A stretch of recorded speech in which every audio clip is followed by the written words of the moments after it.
सब बड़े सीरियस लग रहे हैं आप। आपका बहुत बहुत धन्यवाद, आप यहाँ आए। अब यात्रा कन्याकुमारी से हरियाणा तक पहुँची है और बहुत कुछ सीखने को मिला, बहुत लोगों से हम मिले और देश के दिल में जो है वो डायरेक्टली सुनने को मिला है हम सबको। हरियाणा में आपने रिस्पांस देखा, बहुत अच्छा रिस्पांस है, एनर्जेटिक एंथुजियास्टिक रिस्पांस है।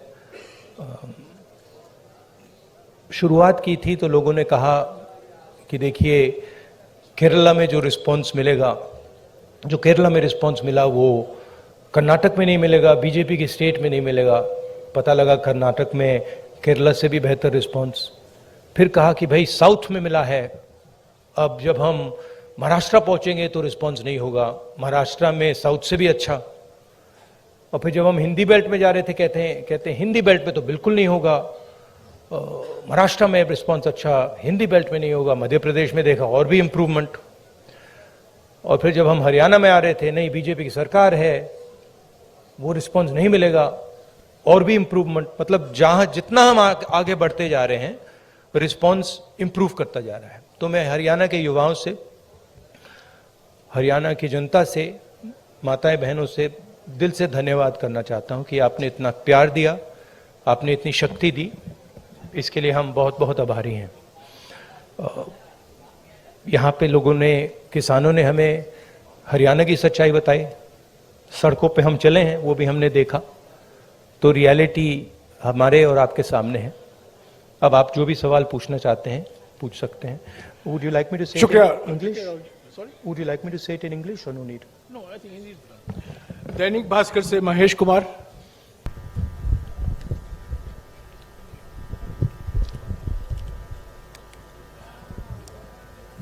राहुल जी, आपने पानीपत में कहा था मन से। किसमें? मैं महेश कुमार, दैनिक भास्कर से। हाँ, नहीं आपने क्या पानीपत मैं पूरा हरियाणा ही देखता हूँ। आपने पानीपत में कहा था कि पानीपत तय करता है कि दिल्ली की सरकार किसकी बनेगी, मन से कहा गया था। लेकिन नहीं, मन से कहा गया था। समझ नहीं रैली सुनाई नहीं, आवाज नहीं आ रही मेरी? ओके, फिर थोड़ा माइक को एडजस्ट कर लीजिए। Just put the mic a bit. वो हैंड आप बोलिए प्लीज। आपने पानीपत में कहा, पानीपत में मन से कहा गया था कि पानीपत तय करता है कि दिल्ली में सरकार किसकी होगी। मैंने कहा पानीपत में मन से कहा गया, और करनाल में यह कहा गया कि ये यात्रा वोटों के लिए नहीं है। तो इसमें एक कहीं ना कहीं कंफ्यूजन है कि ये एक जन आंदोलन है या राजनीतिक यात्रा है, क्योंकि पॉलिटिशियन जिस भी थॉट के साथ कोई भी एक एक्टिविटी करता है, फुल टाइम पॉलिटिशियन, उसका थॉट तभी लागू होगा जब उसके पास सरकार होगी। तो एक चीज तो मैं ये जानना चाह रहा हूं कि इस यात्रा को हम जन आंदोलन और राजनीतिक यात्रा के बीच में कहां स्टैंड करा, देखें कहां पे है ये। और इसके साथ ही ये चीज है कि एक माइलस्टोन है, ये यात्रा आपकी लाइफ टाइम का है। तो 30 जनवरी के बाद इस माइलस्टोन का टेक अवे पार्टी और आपके पास क्या होगा?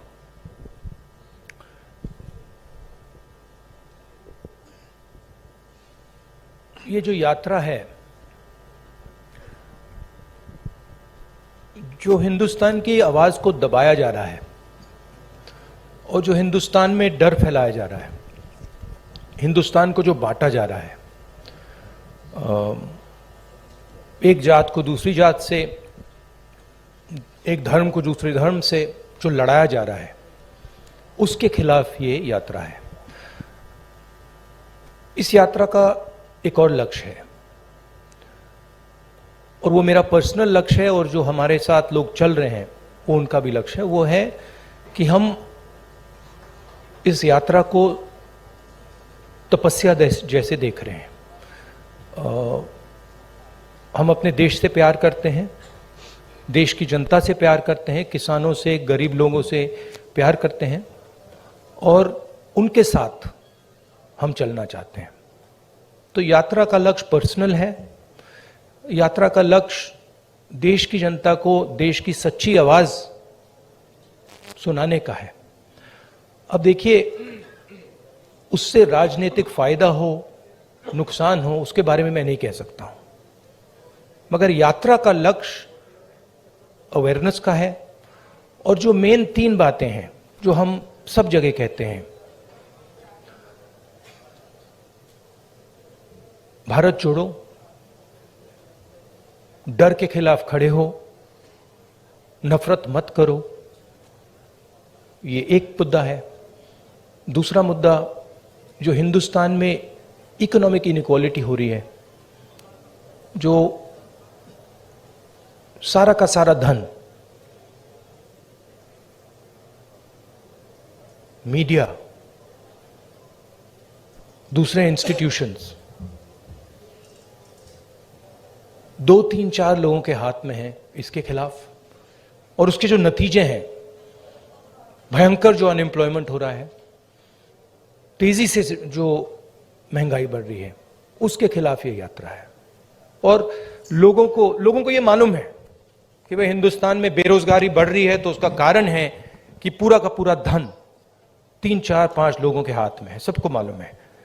लोगों को यह भी मालूम है कि वो जो धन का कंसंट्रेशन हो रहा है, पूरा का पूरा पूरी आर्थिक शक्ति जो 3, 4 लोगों के हाथ में जा रही है, उसका नतीजा बेरोजगारी है, उसका नतीजा महंगाई है। लोगों को कनेक्शन मालूम है।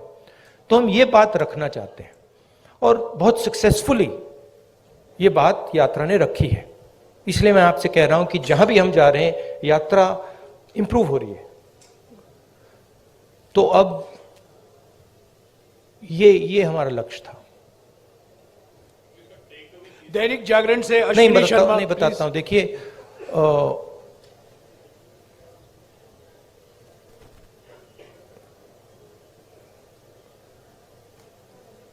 जब अर्जुन मछली की आंख में तीर मार रहा था तो उसने आपसे कहा, उसने कहा कि आंख में तीर मारने के बाद मैं क्या करूंगा? कहा था क्या? नहीं कहा था ना। उस कहानी का मतलब है, वो गीता में भी है, तुम काम करो, जो होना है होगा, ध्यान काम पे रखो। तो वही थिंकिंग है यात्रा की भी। आपका सवाल अच्छा है। यात्रा के बाद एक और काम होगा, उसके बाद शायद एक और काम होगा, फिर आपको जवाब मिल जाएगा। शुक्रिया राहुल जी। जागरण से अश्विनी शर्मा। संक्षिप्त में प्लीज। हेलो, संक्षेप में मेरा सवाल इतना है सर कि यात्रा शुरू होने से पहले का राहुल गांधी और आज के राहुल गांधी में कितना अंतर है? हाँ, थैंक यू। हाँ, यात्रा शुरू होने से पहले के राहुल गांधी और करनाल तक पहुंचे, इसमें कितना अंतर आया है आपके अनुभव में और व्यक्तित्व में? भैया, ये तो आपका डिसीजन है। ये तो आप लोग जज, जूरी और एक्सिक्यूशनर हो। मेरा निर्णय तो नहीं है, मेरा डिसीजन तो नहीं है। तो ये तो आपको डिसाइड करना पड़ेगा राहुल गांधी क्या है, कौन है, क्या नहीं है, क्या बदलाव आया, क्या बदलाव नहीं आया। उसमें थोड़ी सी सच्चाई आप बोल सकें तो अच्छी बात होगी, और नहीं बोल सकें तो वो भी ठीक है। पंजाब केसरी से मनोज राणा।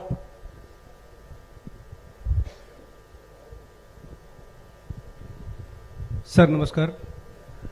मैं ये जानना चाहता हूँ, वैसे हरियाणा की जनता भी जानना चाहती है कि आगामी विधानसभा चुनाव में सीएम का चेहरा कौन रहेंगे कांग्रेस की तरफ से, क्योंकि भाजपा का तो उन्होंने क्लियर कर रखा है लगभग। हाँ जी, देखिए, मैंने प्रेस कॉन्फ्रेंसेस में 3-4 बार कहा है कि हमारा लक्ष्य यात्रा का है और आप लोग डाइवर्ट करने की कोशिश करते हो। पता नहीं, आप यात्रा को दिखाते ही नहीं हो।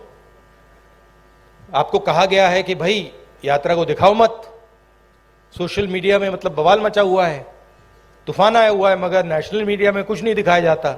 और फिर आप प्रेस कॉन्फ्रेंस में आते हो, कहते हो भैया चलो एक डिस्ट्रैक्शन मारते हैं, सीएम कौन होगा, पीएम कौन होगा, अगला सवाल आएगा, पीएम कौन होगा, देख लेना, आएगा, पक्का आएगा कि डिस्ट्रैक्ट करना है भैया, सीएम कौन होगा, पीएम कौन होगा, फिर उसके बाद आएगा सवाल ऑपोजिशन यूनिटी नहीं है, वो भी आएगा। तो आप करिए जो आपको करना है, मुझे भी करना है काम। Thank you. अमर उजाला से सेवा सिंह। अब भैया पीएम वाला पूछिए, वो 3 हैं आपके, वो हर प्रेस कॉन्फ्रेंस में आते हैं, सीएम कौन, पीएम कौन। अमर उजाला से सेवा सिंह। राहुल जी नमस्कार। कहाँ है? हाँ जी, सॉरी।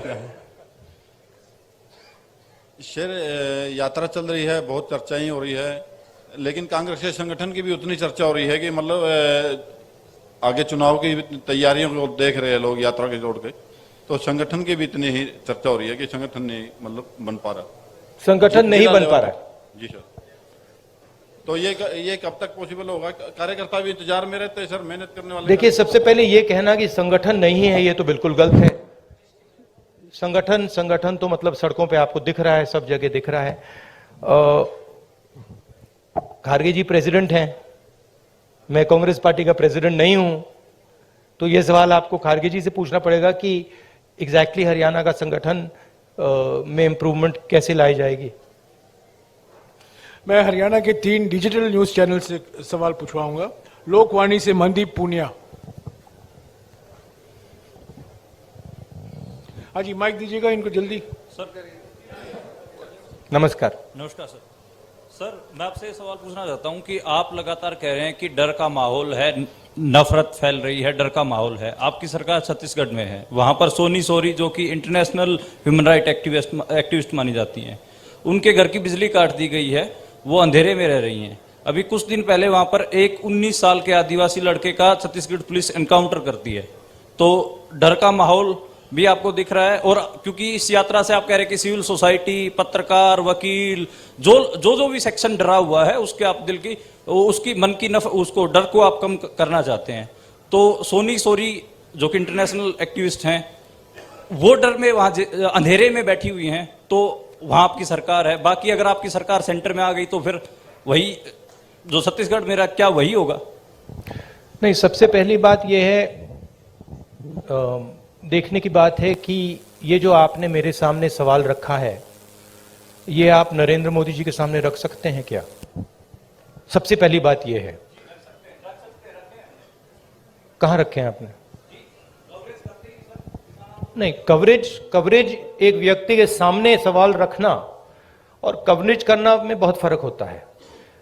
प्रधानमंत्री जी ने ऐसे कितने प्रेस कॉन्फ्रेंस किए हैं जहां पे कोई भी पत्रकार उनसे ऐसा सवाल पूछे। सबसे पहली बात यह है, ठीक है। दूसरी बात यह है कि मैं कह रहा हूं कि देश की जनता को बांटकर उनमें नफरत फैलाई जा रही है। हिंदू मुस्लिम, अलग अलग जात के लोगों को लड़ाया जा रहा है। क्या कांग्रेस पार्टी ये करती है? कांग्रेस पार्टी ने कभी कहा है कि एक जात के व्यक्ति को दूसरे जात के व्यक्ति की हत्या करनी चाहिए? कांग्रेस पार्टी ने कभी कहा है कि एक धर्म को दूसरे धर्म से लड़ाया जाना चाहिए? कभी नहीं कहा है, हिस्ट्री में कभी नहीं कहा है। तो दूसरी बात यह है। तीसरी बात यह है कि जो वहां पे डर का माहौल है, उसके बारे में आपने हमें बताया है, हम जाके उसको देखेंगे, और अगर वहां पे हम उसके बारे में बोल सकते हैं, मैं बोलूंगा, ठीक है। और अगर वहां पे कुछ गलत हो रहा है तो मैं पर्सनली जाके उसको देख के उसमें मेरी जो राय होगी मैं रखूंगा, ठीक है। मगर मेन बात यह है कि जो देश में आज नफरत फैलाई जा रही है, जो हिंसा की जा रही है, वो छत्तीसगढ़ सरकार एज अ पॉलिसी नहीं कर रही है। वहां पे इश्यूज हैं, वहां पे लैंड एक्विजिशन की इश्यूज हैं, और वहां पे टेंशन है, मगर हमारी पॉलिसी वो नहीं है। धन्यवाद। मसले से सर्वमित्र कंबोज। नमस्कार सर। इधर सर, मैं देख रहा हूं आप स्पीच में जवान और यात्रा के बाद मैं आपको बताना चाहता हूं कि मैं पर्सनली वहां जाऊंगा और पर्सनली इस बात को समझने की कोशिश करूंगा। अगर वहां पे कोई कमी है तो उसको मैं सुधारूंगा। नमस्कार सर, इधर ही। सर, आप नमस्कार। हर स्पीच में तकरीबन जवान और किसान की बात करते हैं। हाँ जी। किसान की अगर बात करें तो आपको पता है लंबा आंदोलन हमारे देश में हुआ, हालांकि सरकार ने कानून वापस ले लिए, लेकिन एमएसपी का मुद्दा अभी भी बरकरार है। उसके लिए किसान अभी भी संघर्ष कर रहा है। पंजाब में अभी चल रहा है, हरियाणा में भी चल रहा है। आपकी सरकार थी तब स्वामीनाथन आयोग की रिपोर्ट आ गई थी, लेकिन आपने लागू नहीं की। क्या अगर आपकी सरकार आ जाती है तो आप स्वामीनाथन आयोग की रिपोर्ट को लागू करेंगे? और जो किसान एमएसपी मांग रहा है, क्या वो आप एमएसपी देंगे? देखिए, ऐसी ये जो चीजें होती हैं, ये ऐसे कैजुअली नहीं कहा जा सकता है। ठीक है कि भैया, सबसे पहले मैं एक कांग्रेस पार्टी का मेंबर हूं, कांग्रेस पार्टी का लीडर हूं, बहुत सारे और हैं। तो अगर हम इस बात को सीरियसली कहना चाहते हैं तो ये डिस्कशन हम अपनी मैनिफेस्टो कमिटीज में करते हैं और उसको सीरियसली असेस करते हैं। उसके फाइनेंशियल इंप्लीकेशंस असेस करते हैं, उसके दूसरे इंप्लीकेशंस असेस करते हैं और फिर उस पर निर्णय लेते हैं। मैं यहां कह सकता हूं हां करेंगे ना करेंगे, उसका कोई मतलब नहीं है। जो हमारे मैनिफेस्टो में आएगा वो हमारा डिसीजन होगा और वो गारंटी करके हम करेंगे। जैसे हमने न्याय योजना के बारे में कहा था, हमने अलग अलग स्टेट्स में कर्जा माफी की बात की थी। जब हमारे मैनिफेस्टो में आ जाता है वो होगा ही होगा। ठीक है, तो पहली बात ये है। दूसरी बात ये है कि हम एक्सेप्ट करते हैं कि जो किसान है उसको चारों ओर से घेरा जा रहा है। उसको डायरेक्टली मारा जा रहा है, फ्यूल प्राइसेस से लेकर डायरेक्ट डीजल पेट्रोल के प्राइस से डायरेक्ट मारा जा रहा है। उसको इनडायरेक्टली मारा जा रहा है। बीमा का वो पैसा देता है, तूफान आता है, आंधी आती है, उसको पैसा नहीं मिलता। उसको डायरेक्टली खाद की प्राइसेस से मारा जा रहा है। तो हम एक बात एक्सेप्ट करते हैं कि जो हमारे देश की जो रीढ़ की हड्डी है, जो रीढ़ की हड्डी प्रोडक्शन करता है, जो हमें भोजन देता है, उस पर आक्रमण हो रहा है।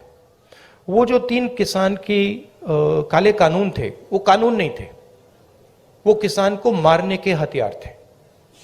जैसे डिमोनेटाइजेशन और गलत जीएसटी छोटे व्यापारियों को मारने के हथियार हैं, वो पॉलिसीज नहीं है। ठीक है, तो हम समझते हैं कि उनको प्रोटेक्शन की जरूरत है। और एक और बात, एक्सपोर्ट पॉलिसी भी उनको मारने का, उनसे चोरी करने का एक तरीका है। ठीक है, तो हम जानते हैं कि किसान पर आक्रमण हो रहा है।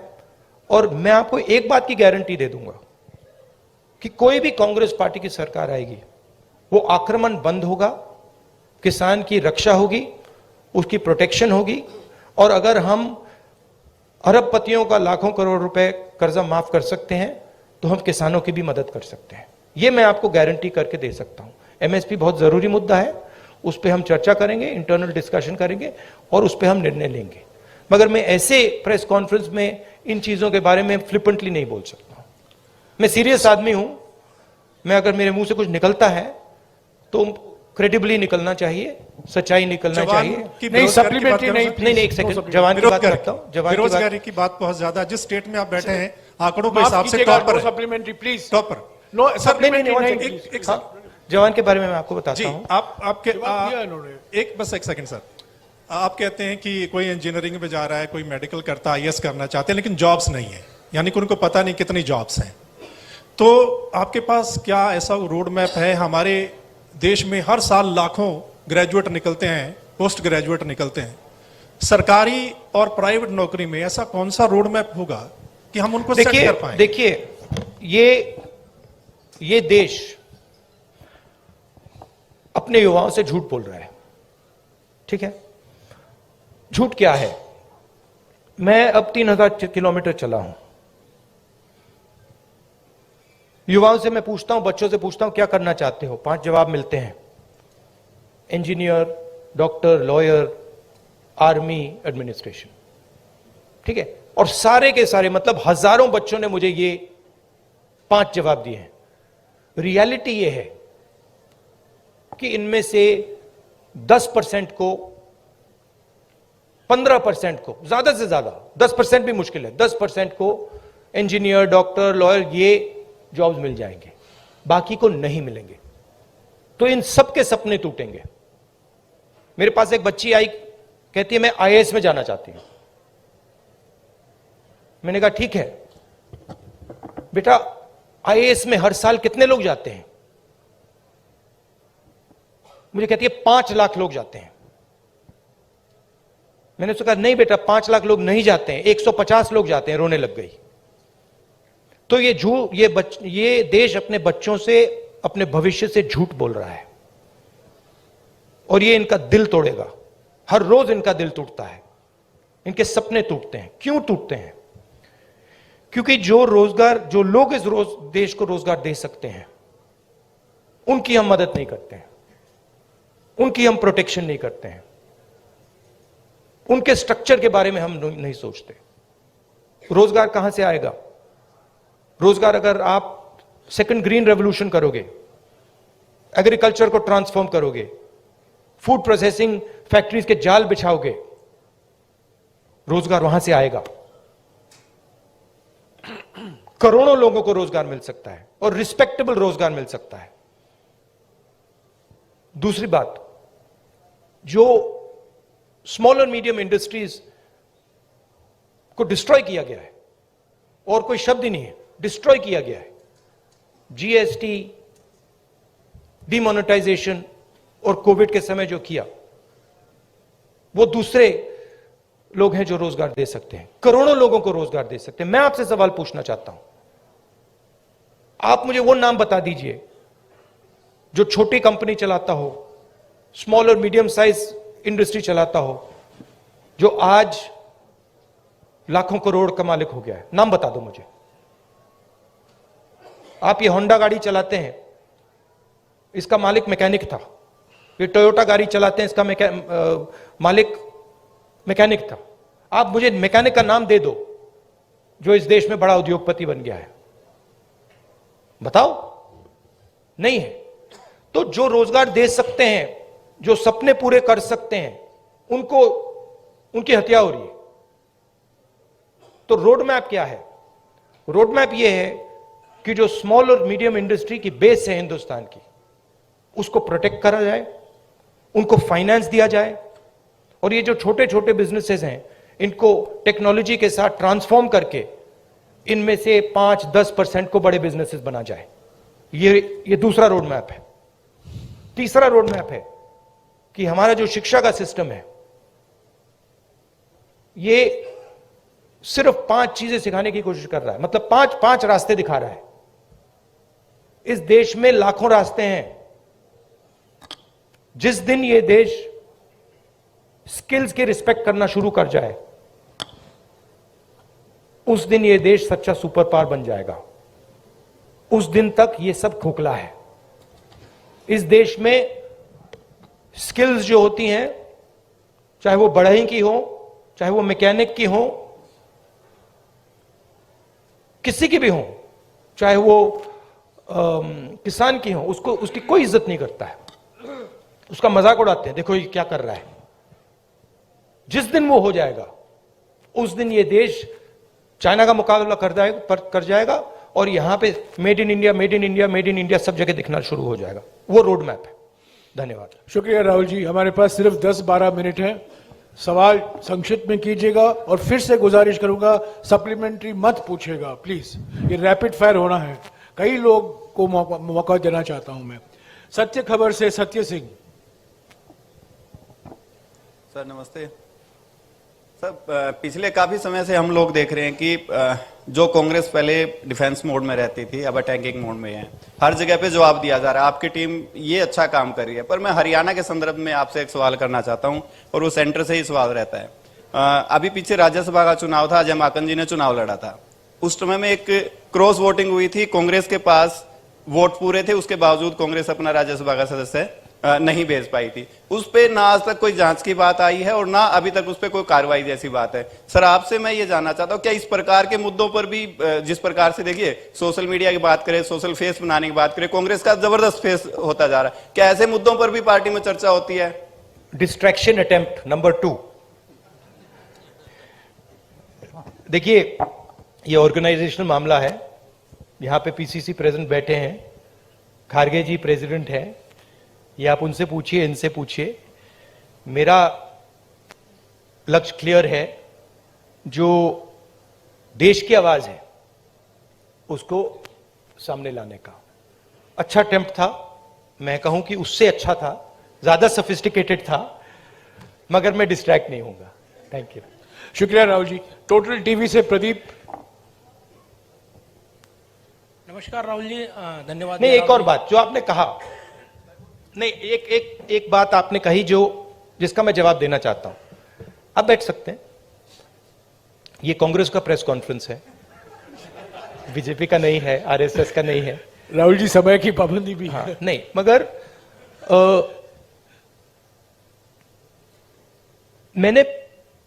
मैंने पहले कहा किसी प्रेस कॉन्फ्रेंस में, और आपने मुझे पूछा कि राहुल गांधी में कोई बदलाव आया। एक बात मुझे बहुत गहराई से समझ आ गई है कि ये जो लड़ाई है, ये एक्चुअली राजनीतिक लड़ाई नहीं है। सुपरफिशियली ये राजनीतिक लड़ाई है। जब हम बीएसपी से लड़ते हैं या टीआरएस से हमारा चुनाव होता है, तो वो राजनीतिक लड़ाई होती है। मगर अब देश में एक चेंज आ गया है। जब से आरएसएस ने इस देश के जो इंस्टीट्यूशंस हैं उनको पकड़ा है, उस दिन से ये लड़ाई राजनीतिक नहीं रही। इसका ये अब दूसरी लड़ाई हो गई है। उसको आप विचारधारा की लड़ाई कह दीजिए, उसको आप धर्म की लड़ाई कह दीजिए, उसको आप कोई भी फ्रेमवर्क दे सकते हैं, मगर वो राजनीतिक लड़ाई नहीं है।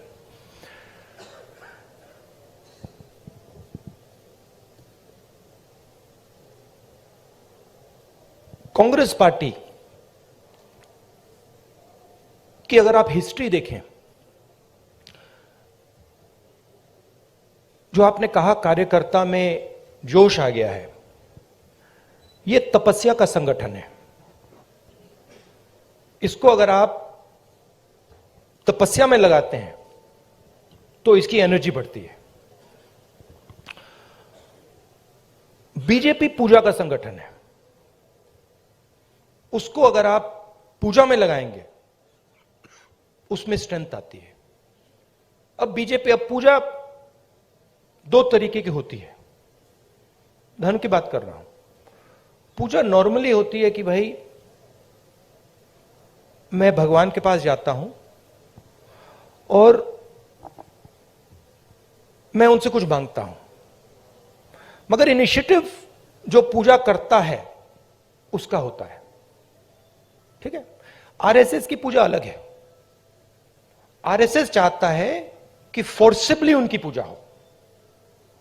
मोदी जी चाहते हैं, इसलिए वो आपसे नहीं मिलते हैं, कि फोर्सिबली उनकी पूजा हो और देश में सब लोग उनकी पूजा करें। उसका रिस्पॉन्स एक ही हो सकता है, उसका रिस्पॉन्स तपस्या ही हो सकता है, और कोई रिस्पॉन्स नहीं हो सकता है। और इसीलिए ये जो यात्रा है ये बहुत सक्सेसफुल है, क्योंकि इसमें सिर्फ कांग्रेस पार्टी तपस्या नहीं कर रही है, सिर्फ एक व्यक्ति तपस्या नहीं कर रहा है, इसमें लाखों लोग तपस्या कर रहे हैं। और इस यात्रा का मैसेज यही है कि जो मैंने अभी आपको बोला, जो आपने रोड मैप की बात पूछी, कि इस देश में तपस्या की रिस्पेक्ट होनी चाहिए, स्किल्स की रिस्पेक्ट होनी चाहिए, काम की रिस्पेक्ट होनी चाहिए। कांग्रेस पार्टी ये कहती है, हिस्टोरिकली ये कहा है, और बीजेपी कहती है, आरएसएस कहती है कि नहीं भैया, तपस्या की कोई रिस्पेक्ट नहीं होनी चाहिए। जो हमारी पूजा करेगा उसकी रिस्पेक्ट होगी। अब आप इस फ्रेमवर्क से नोटबंदी को देखिए। क्या नोटबंदी ने हिंदुस्तान के गरीब की तपस्या की रिस्पेक्ट की? बिल्कुल नहीं। वो तपस्या पर आक्रमण था। उसका मैसेज था किसान से छोटे मजदूर से, छोटे व्यापारी से, भैया तू जितनी तपस्या करनी है तू कर ले, कुछ फर्क नहीं पड़ेगा, जला देंगे। और बीजेपी आरएसएस इस देश को फोर्स्ड पूजा की ओर ले जा रही है, धन का प्रयोग करके, इंस्टीट्यूशंस को कैप्चर करके, लोगों को डरा के, आप लोगों को डरा के। वो आपसे कह रहे हैं भैया तपस्या मत करो, आपसे कह रहे हैं आपकी जो तपस्या है, जो सच्चाई मतलब आपको अपने टेलीविजन स्क्रीन पे डालनी है, वो मत करो, मार देंगे, हमारी पूजा करो। इसलिए प्रधानमंत्री जी आपके सामने नहीं आ सकते, क्योंकि उसमें आपकी तपस्या की झलक दिख जाएगी, कहीं ना कहीं से कोई सवाल पूछ जाएगा। तो ये लड़ाई है पूजा और तपस्या के बीच में। हमारा संगठन तपस्या का है, और अगर हमारे संगठन में कमी है तो तपस्या की कमी थी, और उस यात्रा ने इसको क्लियर कर दिया है कि यह तपस्या का संगठन है, वो पूजा का संगठन है। उनका वो काम है, हमारा ये काम है। राहुल जी नमस्कार। शुक्रिया राहुल जी। टोटल टीवी से प्रदीप। राहुल जी नमस्कार, मैं प्रदीप। और जयराम जी, ये जो आपने शिव जी की फोटो देखी होगी, ये आपने देखा है, ये सिंबल देखा है आपने, शिव जी की फोटो में देखा है, इसका मतलब क्या है? कोई बता सकता है? आप कहेंगे आशीर्वाद। आशीर्वाद नहीं है, ये अभय मुद्रा है, डरो मत। ये तपस्या का सिग्नल है, अपना काम करो, तपस्या करो, डरो मत। इसीलिए तो कांग्रेस का ये सिंबल है। नहीं, आप हंस रहे हो, मैंने रिसर्च किया है, ये सिंबल कहां से आया, कैसे आया, मैं आपको किसी दिन बता दूंगा, आप हैरान हो जाओगे। अच्छा, आपने गुरु नानक की फोटो देखी है? उसमें भी आपने देखा होगा, देखिए ना। बुद्धा की फोटो देखी है? उसमें भी अभय मुद्रा। महावीर जी की फोटो देखी है? उसमें भी अभय मुद्रा। तो तपस्या डर में बहुत बड़ा गहरा लिंक है, और ये चाहते हैं, और ये इन्होंने पहले भी किया था। फ्रीडम की जो लड़ाई थी, आजादी की जो लड़ाई थी, वो तपस्या की लड़ाई थी, और इन्हीं लोगों ने अंग्रेजों से पूजा करवाई थी। तो हिस्ट्री है ये, उसको मिटाया नहीं जा सकता, रिपीट हो रही है। शुक्रिया राहुल जी। मेरा डर है कि मैं 5 अच्छा लगा मिनट में आपको? इसको जवाब खत्म अच्छा नहीं कर लगा पाऊंगा। आपको? राहुल जी A1? 5 मिनट है, सिर्फ 5 मिनट है प्लीज। फाइनली टोटल टीवी से प्रदीप। फाइनली धन्यवाद राहुल जी। नमस्कार जयराम जी, धन्यवाद आपका सवाल पूछने का मौका देने के लिए। राहुल जी, हमने देखा है जब ये यात्रा चल रही है, आपकी टी शर्ट बहुत चर्चाओं में है, और खासतौर से मुझे आप लोगों ने डांट भी पड़वा दी, और ये डांट पड़वा दी आपने मुझे। टी शर्ट कर करके मामा ने डांट मार दी मुझे कि तुम कैसे घूम रहे हो। राहुल जी, बताओ। सवाल मेरा यह है कि हाँ। ये यात्रा जो है राहुल गांधी की इमेज बदलने में कितनी कामयाब रही है? चर्चा ये भी है राहुल गांधी की इमेज बदली है, आप इसे एक बड़ी उपलब्धि व्यक्तिगत तौर पर देखते हैं? और दूसरा सवाल इसी से जुड़ा नहीं, एक ही सवाल प्लीज प्रदीप, हरियाणा एक ही सवाल प्लीज। हरियाणा का जिक्र, प्लीज मुझे रोकना पड़ेगा आपको, प्लीज एक ही सवाल। राहुल गांधी आपके दिमाग में है, मैंने मार दिया उसको, वो है ही नहीं, मेरे माइंड में है ही नहीं, गया, वो गया। जिस व्यक्ति को आप देख रहे हो वो राहुल गांधी नहीं है, वो आपको दिख रहा है। बात नहीं समझे आप? हिंदू धर्म को पढ़ो थोड़ा, शिव जी को पढ़ो, समझ आ जाएगी बात। ऐसे मत, हैरान मत हो, हैरान मत हो। राहुल गांधी आपके दिमाग में है, मेरे दिमाग में है ही नहीं। राहुल गांधी बीजेपी के दिमाग में है, मेरे दिमाग में है ही नहीं। इतना मतलब हैरान क्यों लग रहे हो आप? शुक्रिया प्रदीप। इमेज का मुझे कुछ लेना देना नहीं है, इमेज में कुछ इंटरेस्ट नहीं है। जो इमेज आप रखना चाहते हो रख दो, अच्छी रखनी है रख दो, खराब रखनी है रख दो, वो आपका है, मेरा नहीं है, कोई फर्क नहीं पड़ता मुझे अपना काम करना है। जनता टीवी से स्पर्श शर्मा। हैरान क्यों लग रहे हो आप? राहुल जी 2-3 सवाल बाकी हैं, प्लीज इनको ले लीजिएगा। जनता टीवी से स्पर्श शर्मा। सर सामने सर, मध्य प्रदेश को लेकर आपने कहा था कि जो सरकार है वहां पर बनती हुई नजर आएगी। हरियाणा में आप इतने दिन से घूम रहे हैं, हरियाणा को लेकर असेसमेंट किस तरीके का है आपका सर? प्लस सर, जोशीमठ में जिस तरीके के हालात है सर, उसको लेकर क्या कहेंगे? देखिए, हरियाणा का मैं आपको बता देता हूं, और सिर्फ हरियाणा का नहीं, नॉर्दर्न बेल्ट में एक्चुअली काफी हैरान हुआ कि आप लोगों ने कहा था कि नॉर्दर्न बेल्ट में रिस्पॉन्स अच्छा नहीं आएगा। नॉर्दर्न बेल्ट में सदर्न बेल्ट से अच्छा रिस्पॉन्स आ रहा है। यूपी में आपने देखा, पता नहीं देखा या नहीं, यूपी में, मध्य प्रदेश में, राजस्थान में और हरियाणा में ट्रेमेंडस रिस्पॉन्स है, बहुत अच्छा रिस्पॉन्स है। तो यहां पॉजिटिव ही होगा, कांग्रेस पार्टी की सरकार आएगी विदाउट डाउट। मगर मेरे लिए वो ज्यादा इंपॉर्टेंट नहीं है, फ्रैंकली मैं आपको बताऊं, चाहे वो मध्य प्रदेश की बात हो या हरियाणा की बात हो, मुझे इंटरेस्ट इस बात में है कि कांग्रेस पार्टी की कैसी सरकार आएगी। और मैं उस बात को गारंटी करना चाहता हूं कि कांग्रेस पार्टी की सरकार हरियाणा में आए, मध्य प्रदेश में आए, तो वो किसानों की सरकार हो, रिस्पेक्ट की सरकार हो, सब लोगों को सुनने की सरकार हो। मुझे उसमें इंटरेस्ट है, क्योंकि आप सवाल को गलत जगह रोक देते हो। सरकार किसकी आएगी? नहीं, सरकार आने के बाद वो सरकार 5 साल क्या करेगी, उसमें इंटरेस्ट है मुझे। शुक्रिया राहुल जी। आखिरी सवाल इंडिया न्यूज हरियाणा से इशिका ठाकुर। नमस्कार सर, आपने कहा कि अब लड़ाई तपस्या की है, राजनीतिक नहीं, तो क्या अब आप तपस्वी हो गए हैं? नहीं, मैं तपस्वी था, आप भी तपस्वी हैं। ये देश तपस्वियों का देश है। जैसे लोगों ने कहा कि देखो राहुल गांधी कितने किलोमीटर चल गया, लोग ये क्यों नहीं कहते कि देखो किसान कितने किलोमीटर चलता है? हिंदुस्तान का कोई भी किसान नहीं है जो मुझसे ज्यादा नहीं चला है, एक नहीं है। हिंदुस्तान का ऐसा आप एक मजदूर नहीं मिलेगा आपको जो मुझसे कम चला है। हम ये क्यों नहीं कहते देखो देखो मजदूर कितने किलोमीटर चला है? क्योंकि हम तपस्या की रिस्पेक्ट नहीं करते हैं, मैं करता हूं। तो ये चेंज लाना है, और ये देश तपस्वियों का है, ये देश पुजारियों का नहीं है। रियलिटी इस देश की ये है। और अगर जैसे मैंने कहा इस देश को सुपर पावर बनना है, जो आप कहते रहते हो, तो तपस्वी की रिस्पेक्ट करनी पड़ेगी, उत्पादक की रिस्पेक्ट करनी पड़ेगी, उससे गले मिलना पड़ेगा, बैंक के दरवाजे उसके लिए खोलने पड़ेंगे, उसकी प्रोटेक्शन करनी पड़ेगी। शुक्रिया राहुल जी। खबर पसंद आए तो चैनल को सब्सक्राइब करें और घंटी का बटन दबाकर ऑल बटन पर सेलेक्ट करें, जिससे पाएं हर खबर की नोटिफिकेशन सबसे पहले। साथ ही देखें अपनी मनपसंद खबरें।